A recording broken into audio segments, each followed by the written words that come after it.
Bonjour à tous, alors ici c'est Marion. Je suis aujourd'hui avec une autre Marion, Marion Chloé Theiss, qui est avec nous parce que c'est une ancienne stagiaire d'Upwork qui connaît très bien le monde des freelances. Alors pourquoi je discute avec quelqu'un aujourd'hui? C'est parce que tous les mois je vais vous proposer deux interviews. Interviews de freelance au parcours inspirant comme aujourd'hui avec Marion, mais également des interviews de professionnels qui travaillent avec les freelances. Donc voilà, aujourd'hui on commence avec Marion qui a plein de choses à nous raconter par rapport au monde des freelances et surtout par rapport à un sujet qui est important pour elle, c'est la façon dont le freelancing peut être finalement un tremplin vers l'entrepreneuriat au sens plus large.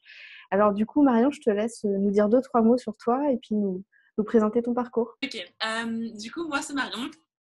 Je suis actuellement freelance en marketing de contenu. Je fais de la rédaction de la stratégie éditoriale pour le web pour des startups et PME. Et je suis aussi coach en lifestyle design, c'est-à-dire que j'aide les femmes entrepreneurs à mieux équilibrer, à mieux s'organiser dans leur vie et dans leur entreprise. Elles aient plus de temps. Avant ça, en effet, j'étais stagiaire chez Upwork, qui est maintenant Melt. Voilà, exactement. Euh, Rebaptisé. Et en gros, j'ai toujours un peu de mal à me présenter de manière succincte, mais en gros, j'ai un background en marketing et en business, je suis spécialisée en entrepreneuriat et j'ai eu mon master en business l'année dernière, il y a un peu moins d'un an, mais je suis freelance depuis 1 an et demi, donc j'étais en freelance en parallèle de ma dernière année d'études, juste après en fait avoir fait mon stage chez Malte, où justement je m'occupais aussi de la production de contenu. J'ai passé 6 mois là-bas, c'était un stage hyper enrichissant, qui ne ressemblait pas du tout à un stage. Beaucoup de responsabilités, une super bonne ambiance. Et du coup, c'est là que je me suis rendu compte que le monde du freelancing était super cool et m'attirait de plus en plus. Donc, j'ai décidé de me mettre en freelance, que je suis depuis 1 an et demi. Et depuis environ, je ne sais pas trop le dater, mais disons depuis 6 mois, 1 an, je suis aussi entrepreneur parce que j'ai ma propre entreprise. Et je voyage en même temps. Là, je suis en Angleterre. Il y a un mois, j'étais à Barcelone. Et il y a 1 mois et demi, j'étais au Maroc. Ok, c'est vrai que le freelancing, ça donne une grande liberté géographique. Alors toi qui connais bien ce monde, puisque tu as travaillé chez la plus grosse plateforme de freelance aujourd'hui en France, quel est le regard que tu portes sur ce milieu, ce marché du freelancing? Alors déjà, il est en pleine expansion, ça c'est sûr. Je pense que c'est une réalité. Preuve en est tous les freelances qu'il y a, tous les Je services. crois qu'on n'est pas loin de 60 000 inscrits aujourd'hui, là, en mars 2018. Ça commence à faire. Ouais, ouais, ça commence à faire et franchement, c'était le début. Et je vois même, du coup, j'étais étudiante jusqu'à encore récemment et je vois même au sein des étudiants, c'est un mouvement qui prend de l'ampleur. C'est une tendance qui émerge, mais en fait, quand tu es dedans, tu te rends compte que c'est vraiment en pleine expansion. Euh, Aux États-Unis, je crois que c'est 30% de freelance qu'il y a parmi toute la masse, tous les travailleurs Toute la force de travail, ouais, qui travaillent, c'est ouais. énorme, ouais, ouais. C'est énorme. Et je pense De toute vraiment. façon, ils sont en avance sur plein de choses, sur le télétravail, sur le travail indépendant. Et j'ai l'impression qu'on est en train de les suivre, hein. C'est vrai que. Après, c'est vrai que comment dire, les moyens de communication aujourd'hui permettent vraiment le fait que c'est très facile de devenir freelance, de travailler avec des gens peu importe où on est, comme toi aujourd'hui qui est en Angleterre. Euh, ok, du coup, toi, tu as un regard qui est très positif et du coup, d'être là-bas, ça t'a donné un peu la fièvre. Ouais, en fait, si tu veux, je m'intéressais avant, j'avais fait un stage en RH événementiel. J'ai toujours été intéressée par les sujets de ressources humaines, de la façon dont on a de travailler, de tout ce qui est développement personnel aussi. J'ai fait un premier stage qui s'est hyper mal passé. Et le deuxième, du coup, j'ai vu cette opportunité chez Malte. Toujours un peu de mal à dire ce nom. À l'appeler par son nouveau nom, ouais. Bon, et en fait, je voulais vraiment tester, de savoir ce que c'était d'être freelance. En fait, je voulais être un peu au contact des freelances, savoir si, de un, c'était viable, et de deux, comment ça se passait réellement d'être freelance. Et c'est justement au téléphone avec toi que je me rappelle que je me suis dit, ce que Marion et moi, on se connaît de notre fin de cours. Ouais, voilà, on se connaît depuis le stage de Marion chez Upwork Malte. Ouais, c'est vrai. Et du coup, je me rappelle, on avait discuté un peu sur les aftermath, dis donc, c'était plus facile à dire updrink. Et je me suis dit, mais en fait, être freelance, non seulement c'est pas si difficile que ça, mais en plus, les freelances sont des gens normaux. C'est pas, c'est pas du, non, mais c'est pas du tout. Je suis normale, ouais, ouais, c'est vrai. des gens qui sont un peu genre originaux, qui sont super, qui ont des têtes brûlées, non, c'est juste que enfin, c'est des gens normaux et tu peux tout à fait vivre en étant freelance et même vivre bien, quoi. J'ai l'impression qu'avant, les travailleurs indépendants étaient un peu considérés comme les artistes qui sortent un petit peu du rang et qui travaillent de façon différente, alors que les freelances peuvent être sur des métiers qui sont hyper sérieux, hyper terre à terre. Il n'y a pas que les graphistes qui sont indépendants. Et le fait qu'on ait des métiers, entre guillemets, plus terre à terre, plus concrets, peut-être que ça fait du bien à l'image du freelance, j'imagine. Bah, je pense qu'il y a toujours, il y a quand même toujours cette image, enfin, je le vois quand je raconte à, à des gens que je connais qui étaient dans la promo avec moi, donc en école de commerce, c'est quand même un milieu assez traditionnel, on va dire. Euh, Ouais.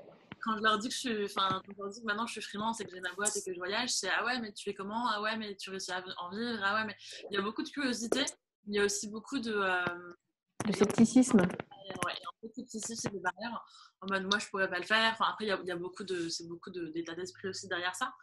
Mais c'est encore assez. C'est plus marginal, mais c'est quand même nouveau, je dirais. D'accord, ouais. Donc c'est vrai que aux yeux de l'opinion publique, le freelance n'est pas encore hyper bien perçu. J'ai vu une étude d'ailleurs la semaine dernière, je ne sais plus par quelle plateforme elle était réalisée, mais effectivement les freelances avaient un peu le sentiment d'être perçus de façon négative par une grande partie de la population. Mais bon, être freelance, c'est beaucoup de liberté. Pour certains, enfin, c'est un tremplin vers la création d'une vraie entreprise. Pour toi, qu'est-ce que ça t'apporte d'être ou d'avoir été freelance dans l'entrepreneuriat et dans ta capacité à prendre les bonnes décisions et à créer quelque chose qui fonctionne? En fait, au début, quand j'ai commencé, quand je me suis mise en freelance, on m'avait dit tu verras, le freelance, généralement c'est une période de transition dans l'entrepreneuriat. Et comme souvent pour des conseils comme ça, c'est des trucs que je me suis dit ouais, mais en pensant un moment. Et en fait, bah, pour moi, il s'avère que c'est vrai.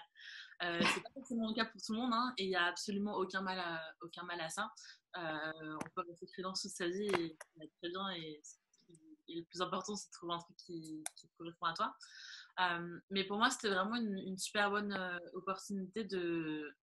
Du coup, j'ai des expériences. Enfin, j'ai jamais eu de CD dans ma vie et je compte jamais en avoir. Mais j'ai eu des expériences pro avant, j'ai fait des stages.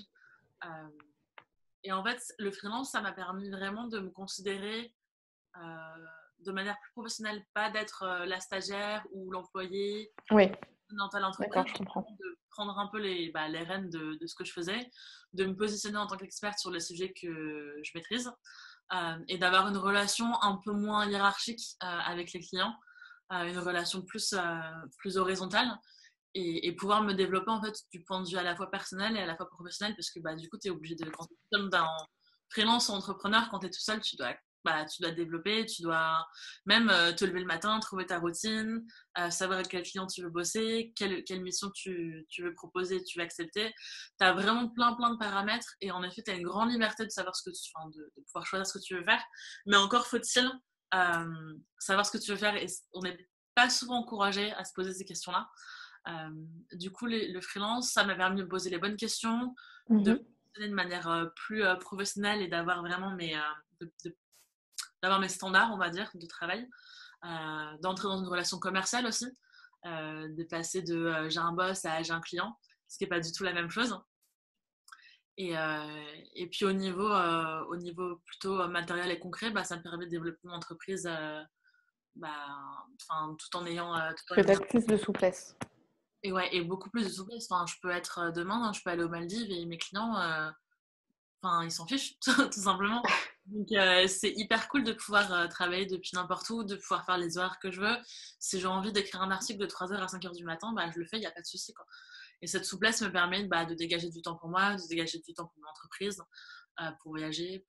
C'est vrai que quand on est salarié et qu'on n'a que le soir et le week-end pour développer notre projet, ça va beaucoup moins vite parce qu'il faut pouvoir échanger avec les gens, il faut être disponible au moment où eux sont disponibles aussi.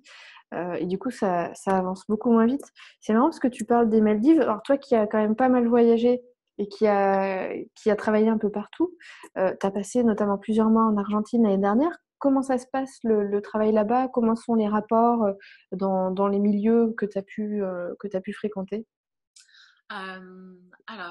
J'étais à Buenos Aires en effet pendant 6 mois, dont les Oui, 3 premiers mois dans un espace de coworking qui sont hyper intéressants quand tu es freelance en France, enfin dans ton pays de résidence, mais aussi quand tu vas à l'étranger parce que c'est un super moyen de rencontrer des gens, entrepreneurs et freelance dans la ville où tu arrives. Donc, déjà, je recommande. Et ensuite, c'était assez. Disons que l'Argentine, c'est un pays hyper intéressant. Euh, j'ai pas été amenée à travailler directement en tant que freelance avec des Argentins, mais de mon expérience et de ce que j'en ai vu, ils ont ils sont pas au même point que nous, que l'Europe de manière générale et que la France, surtout ce qui est digital, tout ce qui est expansion de l'internet, etc. Du coup, c'est hyper intéressant de voir comment ça se passe, de voir qu'il y a énormément d'opportunités là-bas sur ces sujets-là. Euh, Après, personnellement, c'est pas un endroit où j'établirais un business, tout simplement parce qu'au niveau politique et économique, c'est quand même assez instable, euh, oui. notamment quand ils ont des barrières à l'entrée qui sont hyper élevées, même pour les Argentins d'ailleurs. Mais sinon, super expérience et c'est toujours intéressant en effet de voir comment les gens travaillent. Généralement, en fait, il n'y a pas non plus, dans des expériences que j'ai quand je voyage, j'ai pas non plus d'expérience. Enfin, les gens ne sont pas des extraterrestres. Quand on a tous les mêmes questions, on a tous les mêmes peurs, on a tous les mêmes contraintes. Mais avec un peu de recul, ouais, il y a beaucoup d'opportunités là-bas euh, et, euh, et d'autres contraintes aussi. Mais toujours intéressant d'en apprendre un peu plus sur d'autres pays et d'autres cultures. Et d'accord. Et du coup, pour ceux qui nous regardent et qui sont freelance ou qui ont envie d'être freelance et de pouvoir voyager en parallèle, toi qui bouges pas mal, comment tu gères ça avec tes clients par rapport au fait que tu n'es pas disponible physiquement, que peut-être tu n'es pas toujours sur le même fuseau horaire? Enfin, déjà, est-ce qu'ils sont au courant? Enfin, comment ça se passe? Est-ce que c'est une contrainte pour eux? C'est une bonne question. C'est une question qui me revient, que j'ai souvent. En fait, et pour moi aussi au début, ça me semblait un peu bizarre. Après, j'ai commencé en freelance, j'étais à Lille et mes clients étaient à Paris. Donc déjà, j'avais cette notion de distance, même si c'était quand même hyper relatif. Du coup, en fait, dès le début, j'ai travaillé à distance avec mes clients. J'ai fait une mission, ouais, j'ai fait une seule mission en régie. Et voilà, Dans les locaux du dans client. dans les locaux de l'entreprise. Je pense que c'est pas une expérience que je commencerai. Bah, quand tu fais ça, concrètement, tu perds ta liberté parce que tu En fait, travailles plus à l'heure que tu veux, tu as à faire des trajets. exactement. Tu perds ta liberté, tu perds en qualité de vie. Et surtout, je trouve que les clients qui veulent absolument que tu sois dans leurs locaux, en fait, ça dépend du. Ça fait projet, ça peut être On peut prendre ça comme un manque de confiance. c'est ça en fait. En fait, ça dépend. Bien évidemment, ça dépend du boulot que tu fais. Moi, pour la rédaction de la stratégie éditoriale, généralement, mes clients, on se téléphone une fois par mois et sinon, on communique par message, quoi. Et franchement, ça suffit largement. Donc, pour des textes, etc., j'ai pas besoin de voir des clients en présentiel. Je pense que allez, 80-90% des professions, des métiers en freelance sont faisables de cette façon avec quelques ajustements.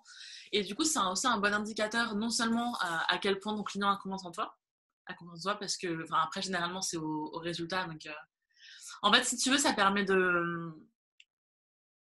Le fait d'être à distance et de ne pas être dans leurs locaux, ça permet de mettre une relation beaucoup plus équilibrée, où tu ne dois pas être là à 9h du matin et partir à 17h. Enfin, c'est quelque chose, c'est plus, bah, toi, tu fais ton truc, moi, je fais mon truc. Bien évidemment, on bosse ensemble et on bosse en équipe, mais c'est pas une. Disons que pour moi, c'était un peu plus difficile de maintenir les distances et de ne pas Oui. retourner dans une relation hiérarchique quand j'étais en régie, donc travailler chez le client. Et c'est notamment pour ça que j'ai pas forcément hyper apprécié cette expérience. Après, toute expérience est toujours bonne à prendre, hein, bien entendu. Mais du coup, oui, pour mes clients, en fait, je leur disais, quand j'étais en Argentine, puisqu'en effet, il y a un décalage horaire, il y a 4 ou 5 heures de différence avec la France, je leur disais tout simplement parce que du coup, j'étais pas disponible pour eux le matin, parce que moi, je dormais. J'étais plutôt Pour toi, disponible, c'était la nuit. pour moi, c'était la nuit. J'étais plutôt disponible dans l'après-midi pour eux, donc c'est pour ça que je leur disais. Sinon, quand je suis en Europe, généralement, soit je Ils n'ont leur pas besoin de savoir exactement où tu es, dans la mesure où ça n'impacte pas ouais, votre façon de travailler ensemble. exactement. Ils n'ont pas besoin de le savoir. Après, ça dépend des clients selon la relation qu'on a. Généralement, je leur dis, bah tiens, là, je suis en Angleterre, là, je suis à Barcelone. Et au contraire, ça les fait un peu rêver. Et je pense qu'ils aiment bien, ils apprécient bien ça. Les sujets sur lesquels j'écris, généralement, c'est tout ce qui est transformation digitale, marque employeur, nouvelle forme de travail, justement. Et donc, du coup, Et tu es hyper crédible parce que du coup, tu incarnes ça et donc, c'est pas une mauvaise chose d'expliquer que tu bouges beaucoup. exactement. Non seulement c'est pas une mauvaise chose, mais en plus, je pense qu'ils aiment bien se projeter un peu. La plupart de mes clients sont à Paris, et donc du coup, bah, ils ont. Après, je vais pas parler en leur nom, hein, et peut-être que c'est moi qui me fais des films, mais j'ai l'impression qu'ils aiment bien, qu'ils aiment bien travailler avec l'idée de travailler avec quelqu'un qui voyage, quelqu'un dans leur entourage qui fait ça et donc du coup qui rend peut-être ça possible pour eux. Je sais pas. Euh, mais du coup, ouais, j'ai des clients à qui je dis bah tiens, cette semaine je suis en Angleterre, etc. Et d'autres, je pense qu'ils m'ont jamais posé la question et le sujet est absolument jamais venu puisqu'on ne parle pas de ça quand on Que parle. finalement, ça n'impacte pas le travail que tu fais pour eux. Absolument pas. Absolument. Ok. Bon, donc ceux qui ont envie de vous lancer, devenir ce qu'on appelle des digital nomades, n'hésitez pas, ça marche très bien avec une activité freelance. Et ben merci pour tous ces bons témoignages. Est-ce que tu aurais un conseil pour toutes les personnes qui ont envie de se lancer en freelance qu'est-ce que tu leur dirais? Je leur dirais de se lancer. Je leur dirais surtout de travailler sur leur état d'esprit. Oui. Euh, Quand tu es indépendant, que ce soit entrepreneur ou freelance, mais quand du coup tu n'as aucune structure, c'est super important de travailler sur toi, te créer ta propre structure, mais aussi comment tu vois les choses et les challenges. Parce que, disons que tu sors d'un cadre, du cadre de l'entreprise ou de l'école ou quel que soit le cadre dans lequel tu étais avant, et tu as, je sais pas, pour moi, je compare souvent le fait d'être indépendant avec un ascenseur émotionnel. Tu as vraiment des hauts et des C'est bas, vrai. mais dans la même journée. Et du coup, savoir maîtriser ça, c'est vraiment hyper, hyper, hyper. Savoir prendre un petit peu de recul par rapport à ce qui nous arrive. Ouais, C'est vrai, hein, c'est un truc que je ressens aussi. Toutes les émotions sont exacerbées parce que les mauvais moments sont un petit peu plus forts. La reconnaissance, à l'inverse, elle arrive aussi de façon beaucoup plus directe que quand on est salarié. Ça m'est arrivé, moi, en étant salarié, que mon chef me dise, bah, le client, machin, il m'a dit qu'il était super content de ce que tu as fait. Ouais, c'est bien, mais ça fait plus plaisir si la personne me le dit à moi, en fait. Et c'est vrai qu'en freelance, ouais, tout est plus direct et du coup, c'est hyper pertinent ce que tu es en train de mettre en place parce que tu vas nous aider, nous apprendre à tous à mieux gérer nos émotions, à mieux faire la balance du coup entre le pro et le perso. ouais, ouais. Et au-delà de la simple, entre guillemets, gestion des émotions, c'est vraiment travailler sur tout ce qui est la psychologie positive, en se laissant pas abattre, en décidant que les choses vont se passer comme tu as décidé qu'elles allaient se passer, que tu peux y arriver. Et je sais que ça peut. Disons qu'à la base, je me suis un peu lancée à. Je suis un peu partie à tout feu, tout flamme, on va dire. J'étais en freelance, j'ai eu mon diplôme, je suis partie en Argentine directement et j'ai lancé ma boîte. J'ai lancé ma boîte. J'ai lancé mon activité de coaching. Et, euh, et en fait, je me suis beaucoup remise en question parce que figure-toi qu'être à 10 000 km de chez toi, sans connaître personne, tout en montant une entreprise, c'est pas évident tous les jours. Du coup, j'ai vachement appris et je pense que c'est quelque chose que j'encourage tout le monde de faire. Donc, pas forcément d'en avoir à 10 000 km de chez soi, mais en prenant vraiment du temps pour ça et pour se connaître et pour travailler sur cet état d'esprit. Parce qu'en fait, ça fait partie de ton boulot au même titre que trouver des clients, faire ton marketing et faire tes missions. C'est prendre du temps pour toi et pour réfléchir sur ce que tu veux développer au niveau personnel aussi bien que professionnel. Donc en gros, vraiment, là, ton message, c'est que le plus important, il est dans notre tête, c'est ça qui va nous faire réussir ou pas. Exactement. Ok, bon, bah, allez tous courir à la Fnac, acheter les livres de développement perso. Euh, si vous hésitez à vous lancer, bah, allez-y. Si vous avez envie de voyager, être freelance, c'est quelque chose qui va vous le permettre. Marion, je te remercie d'avoir pris du temps pour qu'on puisse discuter. Je te remercie bien. Et puis les autres qui venaient de regarder ça, je vous invite à bien penser à vous abonner à la chaîne YouTube. Comme ça, vous recevrez toutes les nouvelles vidéos, toutes les nouvelles interviews. À bientôt.